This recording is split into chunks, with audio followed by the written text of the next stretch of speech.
TV over here.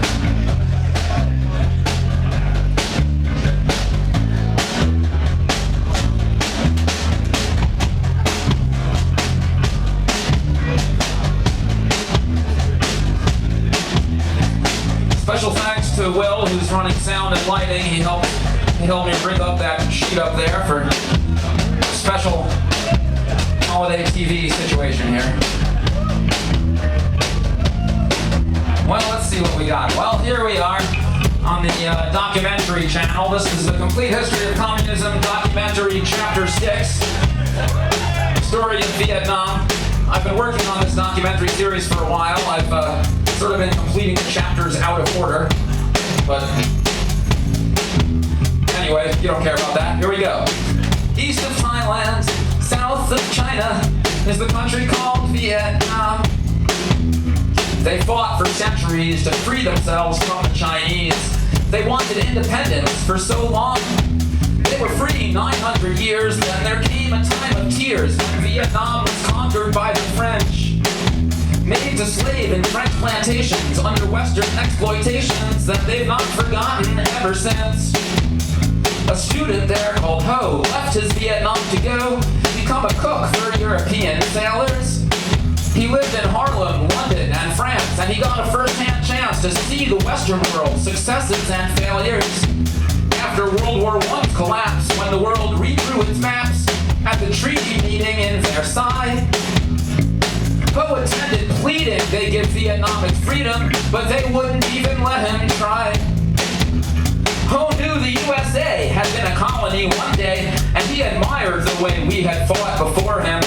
But he saw now only communism stood up for colonies' freedoms, while the capitalist world just ignored them. So Ho began communist studies and recruited other buddies. He wrote articles that reached back home. He kept organizing on the move until the chances might improve to get the French to leave poor Vietnam alone. Then in World War II's events, when the Nazis beat the French, France's colonies were taken by Japan. So Ho returned to Vietnam after decades being gone. It was time to fight for real, not just to plan. Now organizing from within, with his new name, Ho Chi Minh, independence forces started growing faster. And then when World War II wrapped up and the Japanese were crushed, Vietnam at last had no more foreign master. So Ho Chi Minh declared a new free country then and there, quoting America's words of independence. But they had hardly settled down before the French came back around, and they wanted their old colony back with a vengeance. So began an 8-year war the world had never seen before, a tiny colony against a Western nation. And the USA, for shame, loved independence just in name. We funded France to fight this liberation.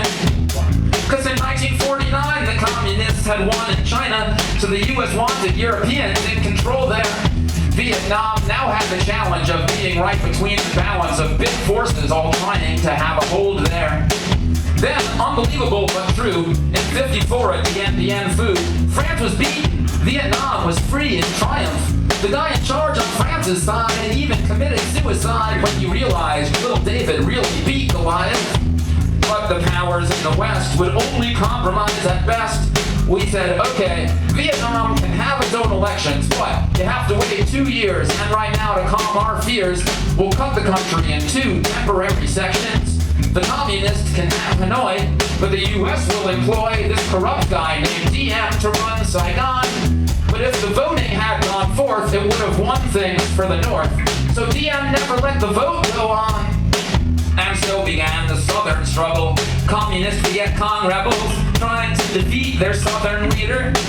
And the North helped them a lot, but when Diem did get shot, it was by his own army, because they didn't like him either. The US was desperate for a reason now to send our big armies in, so we claimed we had been attacked in Tonkin Gulf. The guy in charge of these naval wars was the dad of Jim Morrison of the Doors. That's true, and that's how the US got more engulfed. But if they're communists, who cares? Why are we even there? Those crazy questions nagged at the US. While meanwhile, the communists repeated the same way France had been defeated, a total commitment to fighting off the West. And so when Ho Chi Minh was dying in 1969, he knew US involvement soon would break. And And the US did agree to withdraw troops in 73 with only death and devastation in its wake. Had Ho fought to free his land or just for some communist agenda? Either way, the South was beat, the land united. And communistic land reform kept upheavals going on with landlords killed and properties redivided. But by 1986, the policies began to switch to incorporate more Western economics. So now, like China, it's a mix of East and Western politics with the violent weight of history upon it. That brings us up to the next episode, Communism Chapter 7, the Cuban Missile Crisis. But not right now.